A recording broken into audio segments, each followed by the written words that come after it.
L'aide est arrivée pour certains des survivants du pire séisme qui a touché le Mexique en plus d'un siècle. Des habitants ont amené de la nourriture d'un État voisin, suffisamment pour en donner à des centaines de personnes. Ils sont nombreux à se reposer à l'Institut technologique d'Isthmus.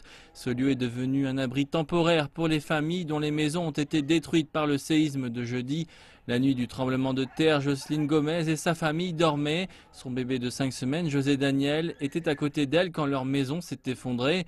Une fois que le sol a arrêté de bouger, elle est revenue chez elle et a retrouvé son chien Pinky couvert de poussière. Il avait été heurté par une tuile en céramique du toit. Elle est heureuse d'être en vie, mais ils viennent juste de se rendre compte que désormais, ils sont des sans-abri.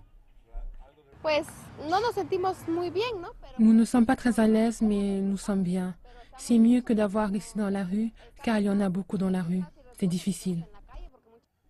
Le gouvernement mexicain a envoyé des unités médicales mobiles vers les zones les plus touchées.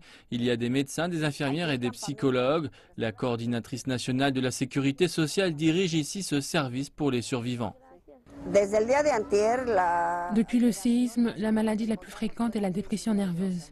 Évidemment, il y a beaucoup de monde très nerveux. Certains sont en panique et ils ont très peur. Notre personnel de santé est là pour les aider à se calmer et pour les assister. Il est presque impossible de calculer le coût total de ce désastre qui a détruit des milliers de maisons et d'entreprises et même quelques structures de l'époque coloniale. Le bruit des enfants qui jouent offre un peu de réconfort et est un signe que la vie revient doucement à la normale.